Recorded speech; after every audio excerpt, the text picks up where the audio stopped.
An Essay on the Development of Christian Doctrine by John Henry Newman.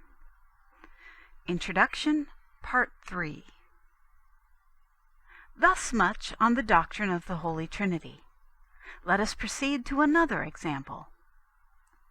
There are two doctrines which are generally associated with the name of a father of the 4th and 5th centuries, and which can show little definite, or at least but partial, testimony in their behalf before his time: purgatory and original sin. The dictum of Vincent admits both or excludes both, according as it is or is not rigidly taken. But if used by Aristotle's Lesbian rule, then, as Anglicans would wish, it can be made to admit original sin and exclude purgatory.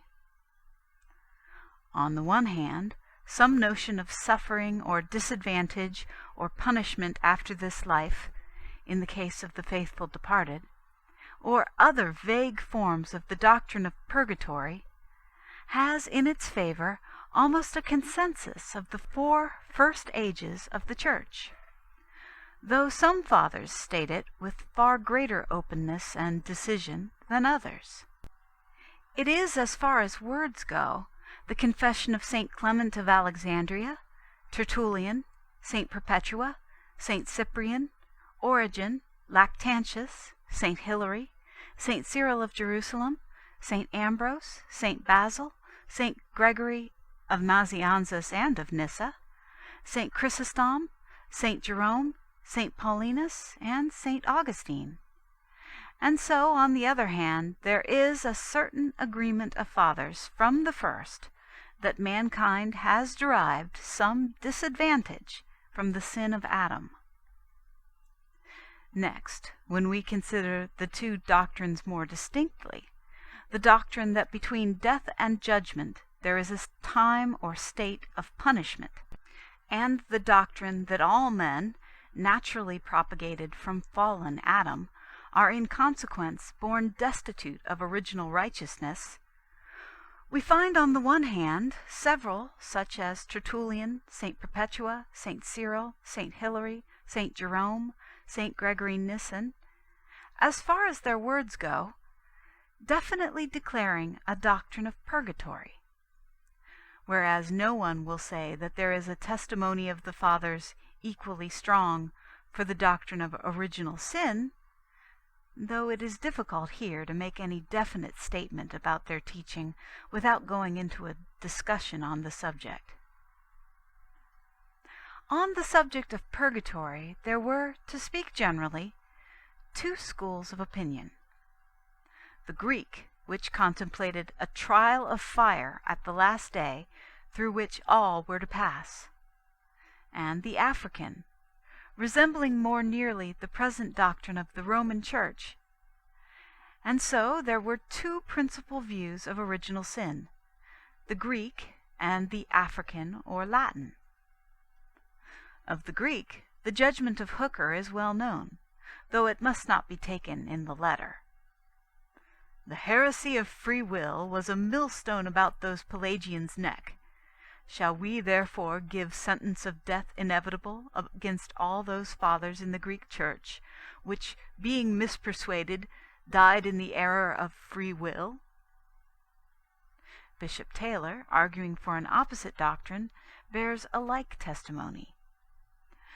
Original sin, he says, as it is at this day commonly explicated, was not the doctrine of the primitive Church. But when Pelagius had puddled the stream, St. Austin was so angry that he stamped and disturbed it more. And truly, ... I do not think that the gentlemen that urged against me St. Austin's opinion do well consider that I profess myself to follow those fathers who were before him, and whom St. Austin did forsake, as I do him in the question. The same is asserted or allowed by Jansenius, Petavius, and Walch, men of such different schools that we may surely take their agreement as a proof of the fact. A late writer, after going through the testimonies of the Fathers one by one, comes to the conclusion first that the Greek Church in no point favored Augustine, except in teaching that from Adam's sin came death, and, after the time of Methodius, an extraordinary and unnatural sensuality also. Next, that the Latin Church affirmed, in addition, that a corrupt and contaminated soul, and that by generation, was carried on to his posterity. And lastly, that neither Greeks nor Latins held the doctrine of imputation. It may be observed, in addition, that in spite of the forcible teaching of St. Paul on the subject, the doctrine of original sin appears neither in the Apostles' or the Nicene Creed. One additional specimen shall be given as a sample of many others. I betake myself to one of our altars to receive the Blessed Eucharist. I have no doubt whatever on my mind about the gift which that sacrament contains. I confess to myself my belief, and I go through the steps on which it is assured to me. The presence of Christ is here, for it follows upon consecration, and consecration is the prerogative of priests, and priests are made by ordination, and ordination comes in direct line from the Apostles. Whatever be our other misfortunes, every link in our chain is safe. We have the apostolic succession. We have a right form of consecration. Therefore we are blessed with the great gift.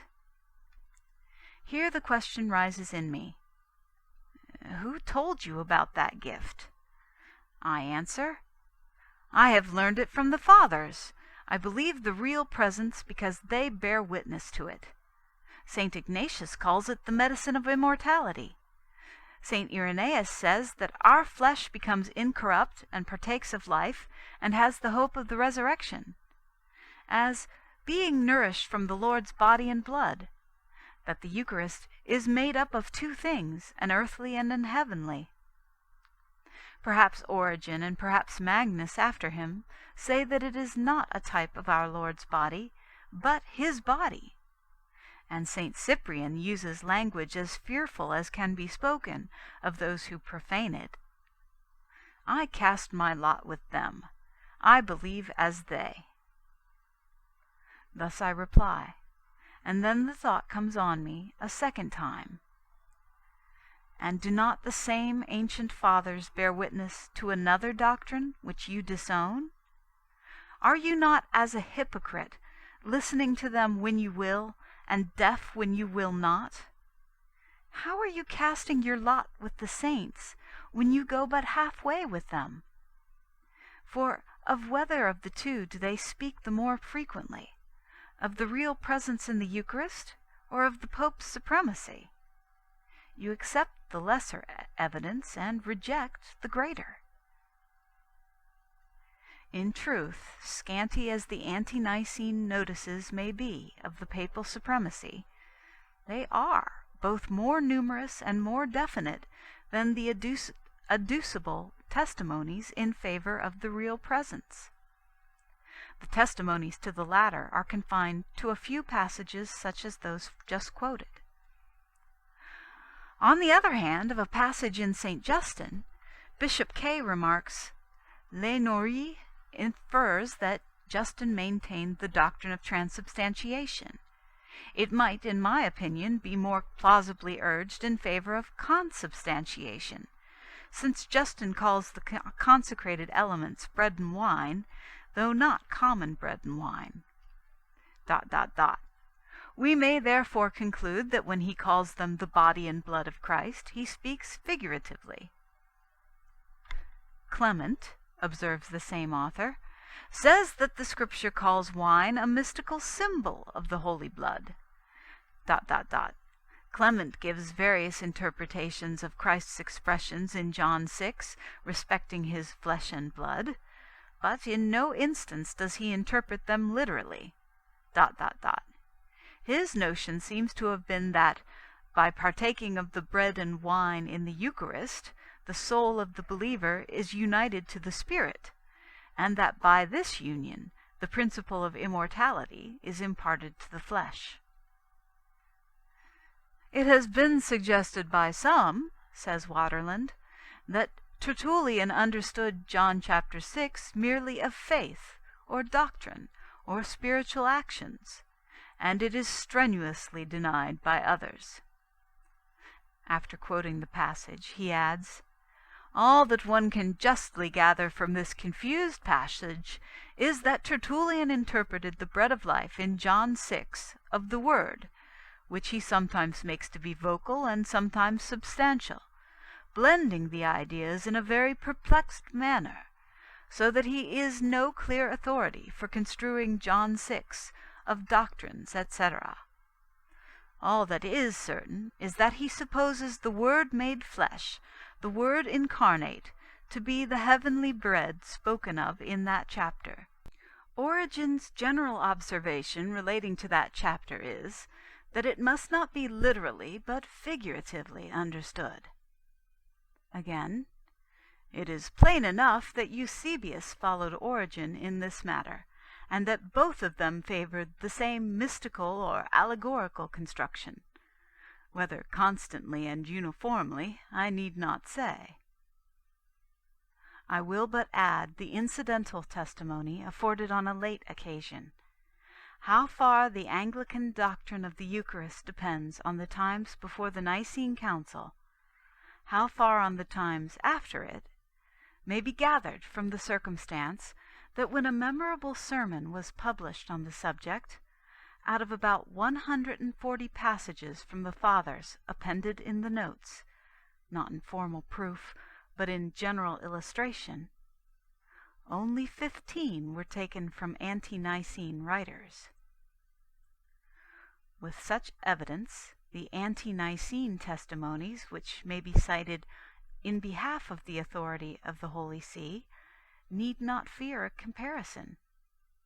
Faint they may be one by one, but at least we may count 17 of them, and they are various, and are drawn from many times and countries, and thereby serve to illustrate each other and form a body of proof. Whatever objections may be made to this or that particular fact, and I do not think any valid ones can be raised, still, on the whole, I consider that a cumulative argument rises from them in favor of the ecumenical and the doctrinal authority of Rome, stronger than any argument which can be drawn from the same period for the doctrine of the real presence. I shall have occasion to enumerate them in the 4th chapter of this essay. If it be said that the real presence appears, by the liturgies of the 4th or 5th century, to have been the doctrine of the earlier, since those very forms probably existed from the first in divine worship, this is doubtless an important truth. But then it is true also that the writers of the 4th and 5th centuries fearlessly assert, or frankly allow, that the prerogatives of Rome were derived from apostolic times, and that because it was the see of St. Peter.